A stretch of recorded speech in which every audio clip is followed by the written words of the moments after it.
Tengo aquí en la mano la anatomía de la traición. ¿Qué tienen de fascinante los espías?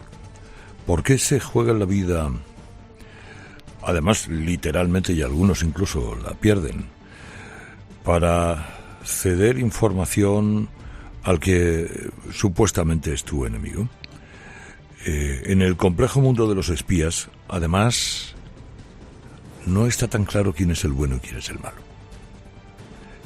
Un buen día estaba Pedro García Cuartango caminando por Berlín Occidental y llegó a Checkpoint Charlie, el punto que separa esa pequeña isla que es Berlín Occidental del resto de la Alemania democrática. Y entró en Berlín, en el Berlín donde le dijeron no hay nada que ver. La verdad es que no, seguramente no habría nadie por la calle. En la Alexanderplatz y en otros lugares de esa, por otra parte, apasionante ciudad. Cuando volvió, quiso conocer más cosas. Empezó a leer a Green, a Le Carré y a algunos más, y a entrar de lleno en el mundo de la fascinación del espía. Pedro, buenos días. Buenos días, Carlos. ¿Esa es la razón fundamental o ese es el punto de arranque de tu fascinación por el mundo del espionaje? Sí, ese es el punto de arranque. A mí me impresionó mucho aquella visita a Berlín que tú has recreado de una forma que me ha hecho recordar aquel momento preciso en el otoño del año 79, cuando todavía existía el muro de Berlín. Aquel Berlín todavía conservaba en las casas los impactos de los proyectiles. Es decir, era un Berlín desierto en un día lluvioso. Prácticamente no había comercios, los pocos supermercados que yo vi estaban casi vacíos. Era una especie de ciudad fantasmal que me impresionó mucho. Y cuando volví, cuando regresé esa misma noche, antes de las 12 de la noche, que era cuando se cerraba el Checkpoint Charlie, pues movido por la curiosidad empecé a leer a Le Carré, a Graham Greene, al que ya había leído antes, y a otros clásicos de suspense, y empecé a indagar sobre este mundo del espionaje, de la Guerra Fría, y a leer libros de ficción y de historia. ¿Y las historias que cuenta, por ejemplo, Le Carré, son totalmente verosímiles o la literatura ha puesto demasiada fantasía? No, yo creo que son bastante verosímiles. Él había trabajado durante años en el MI6. Es decir, era una persona muy vinculada a los servicios secretos británicos, y de ahí saca su fuente de inspiración. No es un secreto que Tom Haydon, el traidor del topo, el que encarna el topo que traiciona al servicio secreto y delata a los miembros que tenían tras el telón de acero, podría ser muy bien King Philby. Y de hecho, como sabes, en los años 80, a finales de los 70, King Philby y John Le Carré se encontraron en Moscú. Philby es quizá el nombre más subrayado o más decorado del mundo de Kilby y los 4 o 5 más de... Sí, del Círculo de Cambridge. ¿No? Sí, sin duda. King Philby ha sido quizá el espía más emblemático, ¿no?, de la historia. King Philby era hijo de un aristócrata, de un militar británico, y había estudiado en Cambridge, como los otros 4 del Círculo, que también pertenecían a las élites británicas. Todos se habían formado en escuelas de élite, y todos ellos fueron reclutados por entonces el NKVD, el posterior KGB, en los años 30 en Cambridge, y todos fueron descubiertos. 3 de ellos huyeron a Moscú. Vargas, Maclean y Philby acabaron huyendo y muriendo en Moscú. Y es una historia de traición, pero también es una historia de lealtad, porque plantea realmente el dilema de a quién eran leales estos personajes. Bueno, pero Philby, que fue enterrado en Moscú con todos los honores,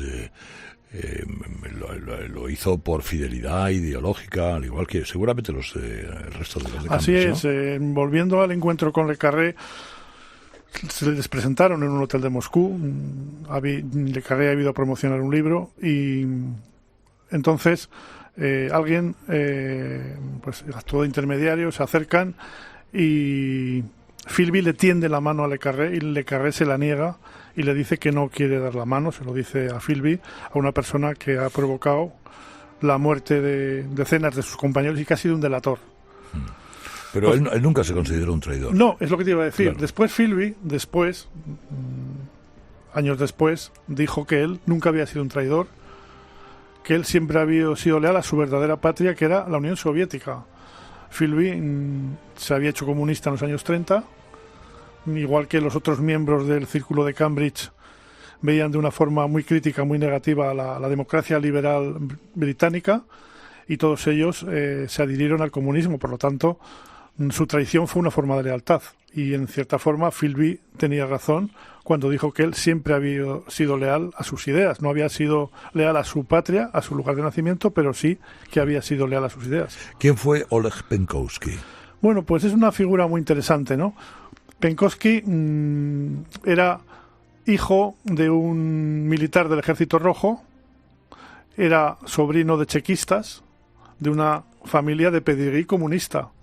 Entonces, gracias a su familia y a su pasado, porque él había estado también en el ejército, fue promocionado en el KGB a las altas instancias. Era una persona que tenía acceso a todas las reuniones estratégicas. Desde años antes, Penkovsky sufrió una crisis de fe en el sistema, y decidió colaborar con la CIA y empezó a pasarles importantes secretos.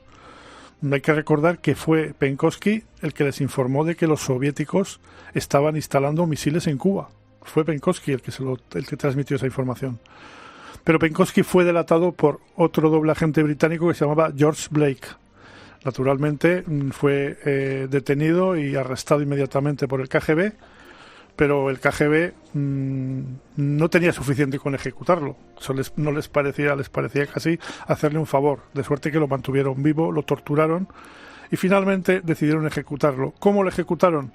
Lo ataron a una pala de madera de pies y manos y lo fueron introduciendo muy lentamente en un horno, de suerte que debió tardar en morir, pues no sé, 24 horas o las que fueran. Fue una muerte sencillamente horrible.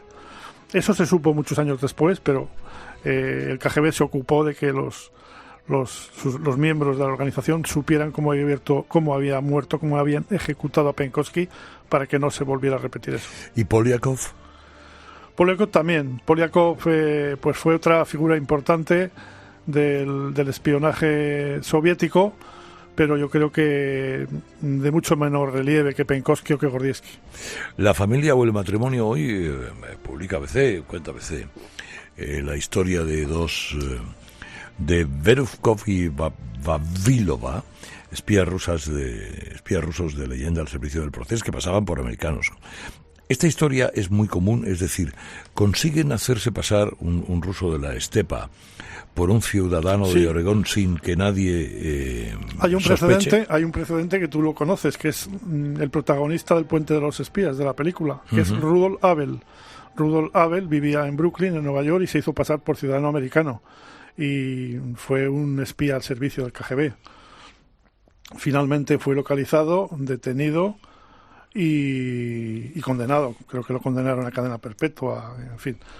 Entonces luego fue intercambiado por Gary Powers, el piloto de Lu-2 que cayó sobre la Unión Soviética y que fue hecho prisionero, y lo intercambiaron. Pusieron en Berlín, cruzaron el famoso Puente de los Espías y Abel fue liberado.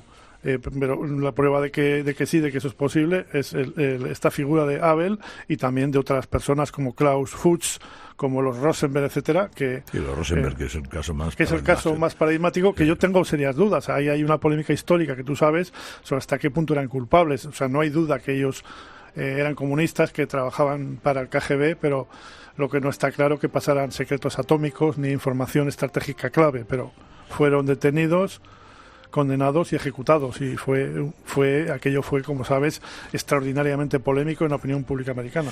El lector en este libro encontrará que hay decenas de hombres y mujeres que se jugaron la vida en los años 30, 40 para ser útiles, por ejemplo, contra los nazis, ¿no? Y que luego, terminado el conflicto, muchos volvieron a sus vidas cotidianas, ¿no? Prácticamente sin reconocimiento. Así es. Cientos de británicos se jugaron la vida en Francia, o en Alemania, o en Bélgica, y eran personas anónimas, personas que se habían alistado en los servicios secretos británicos, que podían ser carteros, maestros o arquitectos, y que fueron enviados a colaborar con la resistencia. Muchos de ellos, yo diría que la mayoría, fueron detenidos y ejecutados, y no sabemos nada de ellos. No se puede establecer una proporción, porque no conocemos los casos de aquellos que hicieron su trabajo, se retiraron y no se volvió a saber nunca nada más, ¿no? Sabemos los que o salieron mal o fueron intercambiados, etcétera, pero ¿te atreverías a dar un tanto por ciento de cuántos de los espías en Guerra Fría que trabajaron en los dos bloques acabaron bien? Es imposible responder a esa pregunta, sinceramente no lo sé, pero sí te puedo poner un ejemplo, que es el de Orquesta Roja. La Orquesta Roja era una red de espías que telegrafiaban la información a Londres. Había cientos de ellos en Francia, en Bélgica, en Holanda, en Alemania también tenían gente, y prácticamente yo diría que en ese caso concreto, más del 90% de los pianistas, como se les llamaba, fueron localizados por la Gestapo y ejecutados.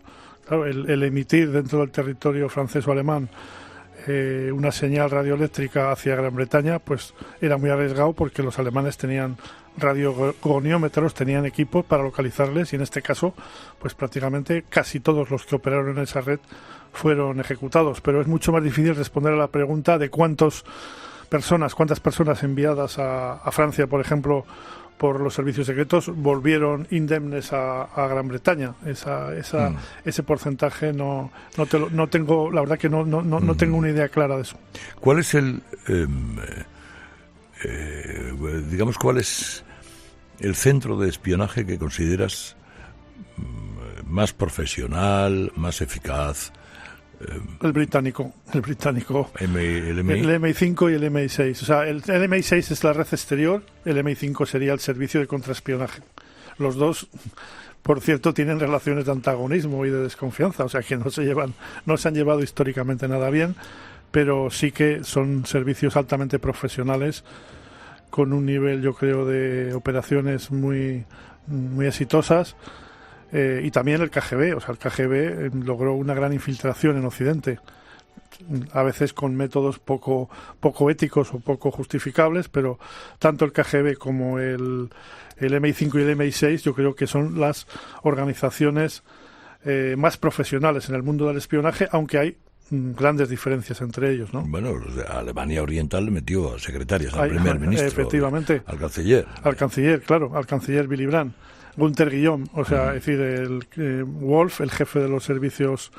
Markus Wolf, el jefe de los servicios secretos de Alemania Oriental, que había estudiado en Moscú, era una persona adoctrinada por los soviéticos, logró infiltrar a Gunther Guillaume. Fue una labor muy paciente de años. Gunther Guillaume no es que fuera el jefe de gabinete de Willy Brandt, es que era su confidente.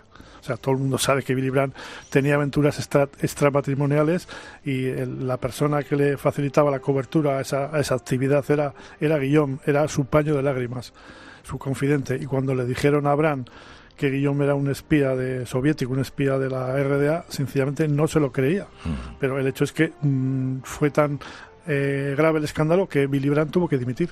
¿Qué le hubieran hecho los nazis a Garbo, a Pujol, si lo hubieran encontrado? Lo hubieran ejecutado, pero los nazis tenían una fe ciega en Pujol, una fe ciega en Garbo. Le consideraban su agente más valioso, incluso le llegaron a condecorar y a gratificar económicamente. Cuando se produjo la invasión de Normandía en junio del 44, no se creían que hubiera empezado la ofensiva aliada, porque Garbo les había asegurado que se iba a producir por Calais, donde ellos tenían concentrada el grueso de sus tropas. Y a pesar de que la invasión se había materializado, de que ya decenas de miles de soldados aliados habían desembarcado, los nazis seguían sin creérselo. Y el propio Garbo les dijo que era una operación de distracción y que la gran invasión se iba a producir por Calais días después.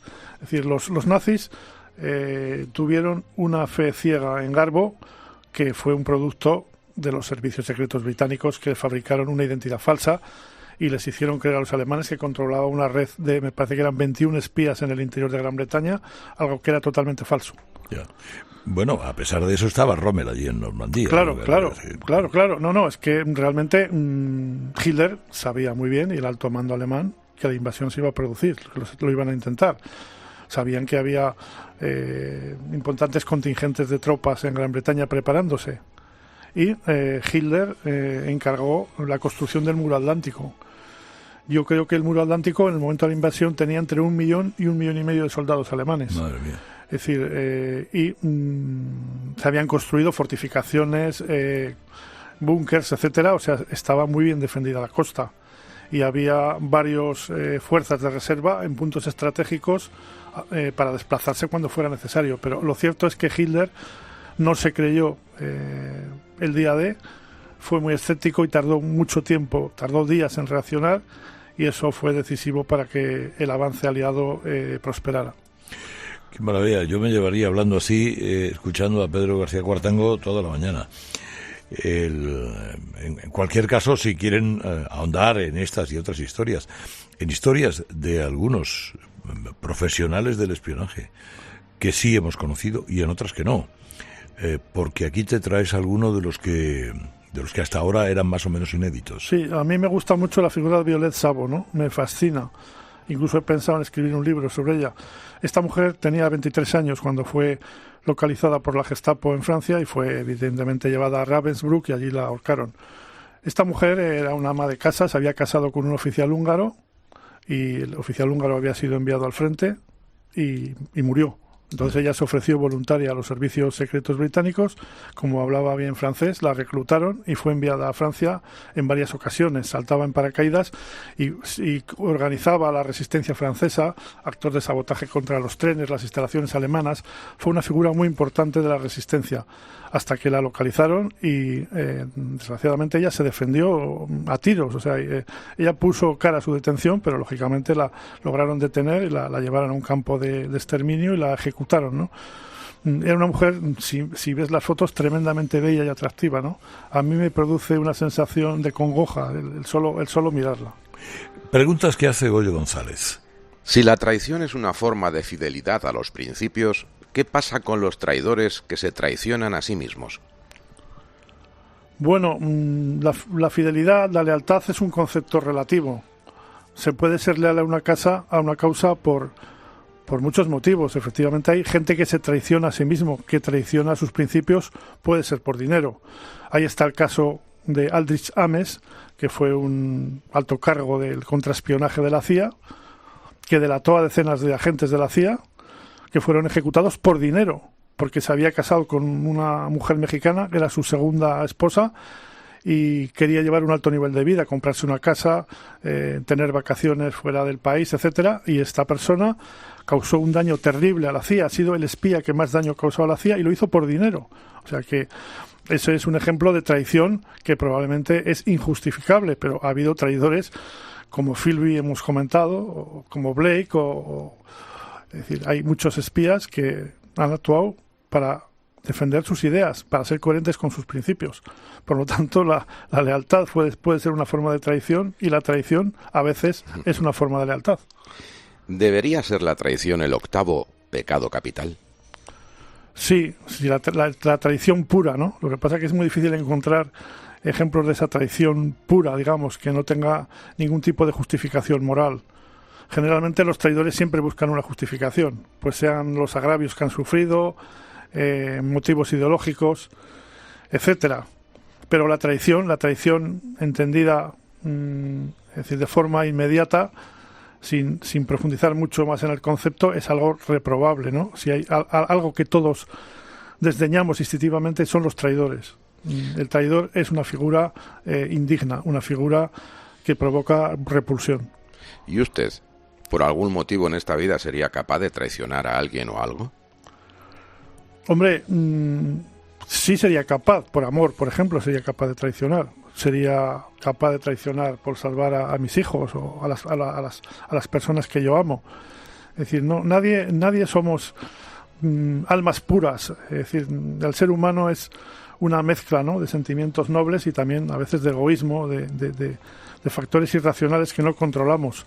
En principio yo me considero una persona coherente, no considero haber cometido ninguna traición digna de reprobación, pero en determinadas circunstancias sí podría ser un traidor. Y ya por último, señor periodista, ¿tiene usted algún amigo traidor que sabe que lo es? Qué difícil es responder esa pregunta. No se me ocurre. Es que es una pregunta extremadamente subjetiva. Yo he visto en esta profesión gente que ha hecho cosas reprobables para medrar, para ascender. Gente que ha actuado con un rasero, yo creo, injustificable moralmente. Pero a veces me cuesta juzgar a los demás y no me atrevo, desde luego, a responder afirmativamente a esa cuestión. Y menos a darme su nombre, sería traicionarlo. Claro. Evidentemente que eso nunca lo haría. Nunca lo haría. Yo siempre creo que soy en eso un tanto corporativo. Las miserias en las relaciones se tienen que quedar dentro. Anatomía de la traición. Pedro García Cuartango. Gracias, Pedro. Ha sido maravilloso tenerte aquí. Ha sido un placer, Carlos, y un honor, y muchísimas gracias.